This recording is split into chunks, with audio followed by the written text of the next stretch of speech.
Alright guys, continuation of the bowling ball series here. We've previously done pistols, at least up until this point. I'm not sure what order I'm posting these in, but we're doing centerfire rifles as well. Check out the caliber comparisons playlist for videos like that.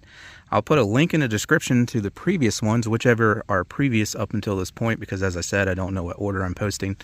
But today we're going to do shotgun slugs. So I got 410, 20 gauge, and 12 gauge.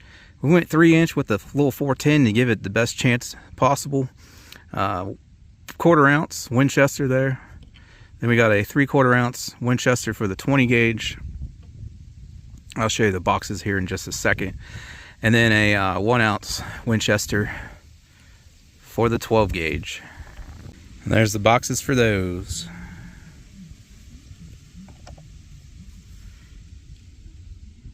Alrighty, here we go. I'm shooting from about 15-20 yards.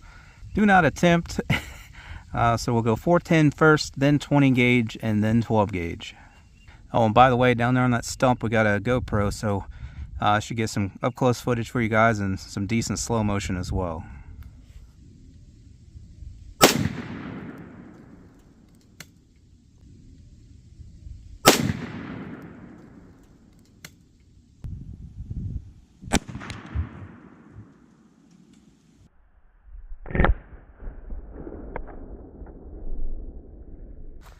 I don't think I hit high, I just think it's because the ball turned. I experienced the same thing in the pistol video.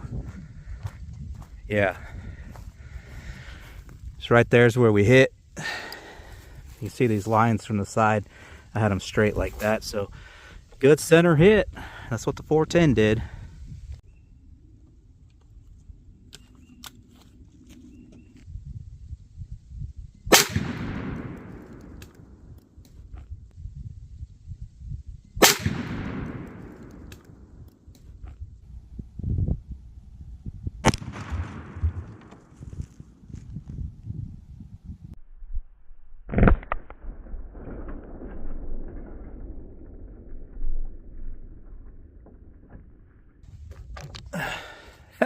I don't think we need to look at that one. We saw what happened. It just split in half.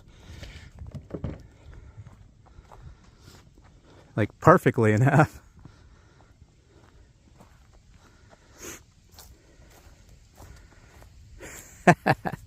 Oh wow, that one's wood. Which I believe these were all the same balls. At least extremely similar. They're all the same size, weight, and all that, so interestingly, the 20 gauge just split it in half, so maybe the 12 gauge will shatter it. We're gonna find out.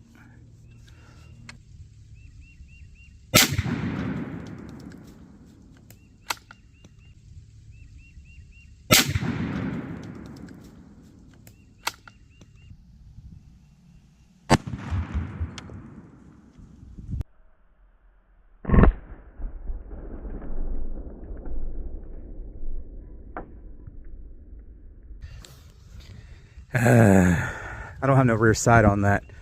Watch the review video if you want to know why, or the scope review I did on it.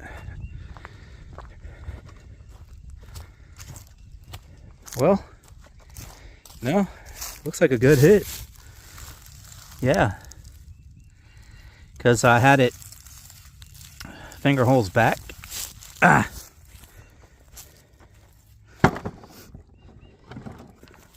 I'm almost positive that's exactly how I had it. But you can see here the center of it's different. But I want these to blow up now, so let's finish them off with the 12 gauge. I was gonna say, I thought that was weird that the one we hit with the 20 gauge, it just split like perfectly in half, like somebody took a samurai sword to it. So I think as soon as it impacted, it just immediately split straight down the center and popped apart, which is why there was little damage to it other than that fact that it split it perfectly down the middle. So I gotta say, that's because that center of that one's that chipped wood. So we'll break that green one open too and see what's inside of it. So what I'm saying is, if we hit that blue one that we just hit with the 12 gauge with the 20 gauge instead, I don't think it would have split in half like that. Because it's a different compound on the inside. But let's go ahead and finish these off with the 12 gauge and open that green one up too, see what's inside of it.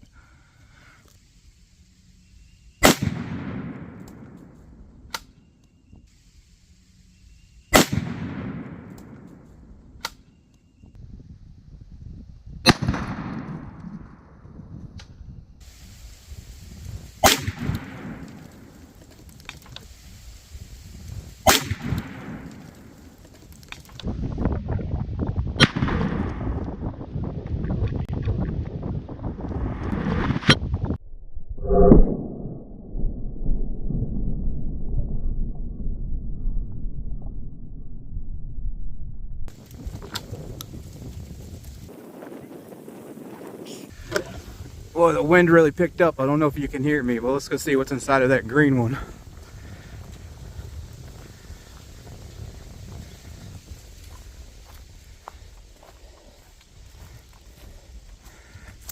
Okay, so other than being a different color here, I don't know, it's slightly different too.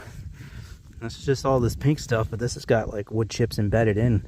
Feels like the same kind of plaster material, other than it's got wood chips in it too. But that yellow one, as you can see there, other than the core, you know, I think this, look at this perfect shape and indentation. Oh, okay. It just, yeah, I had a, by design, weakness in it where this, it's like male and female and they fit together. So it wasn't, you know, solid compact in the center. It was two halves that were put together and then they put the outside shell on it. So that explains a lot with that one. I did not know that. And had I known that, I would have swapped the ball out. Oh, you're not gonna believe this either. That's styrofoam. I could shove my finger through it. See? What the heck? That's a weird bowling ball. Man, that sucks. I would have really liked to have seen how the 20 gauge would have compared with the same kind of bowling ball. Although I'm 99% sure it would have kind of just did what the 12 gauge did, only to a lesser extent, but it still sucks nonetheless. I would say I apologize about that, but it's beyond my control unless you guys want to buy me a bunch of brand new bowling balls that are all the same. I just found these on Facebook for like $5 a piece, and I was like, hey, that'd make a fun video. So hopefully when I do the rifle video, again, I'm not sure about the posting order, but hopefully when I do the rifle video, those are more similar. I think all the pistol ones were pretty much the same on the inside. Of course, some of them's hard to tell because some of them didn't open up very much, because some of the guns didn't have enough power, but some of them did. So check that out if you missed it. Again, I'll put a link in the description for that. And if we've done the centerfire rifle by the time this posts, I'll put that up too, linked in the description. But for these kinds of videos, again, just go check out the caliber comparisons playlist on the channel. If you guys want to get any of the products you see me using in my videos, like shooting bag there, safety glasses, ear muffs, paper targets I use, steel targets, and more, links in the description for all that. But thanks for stopping by, checking this one out, and I hope to catch you on the next one.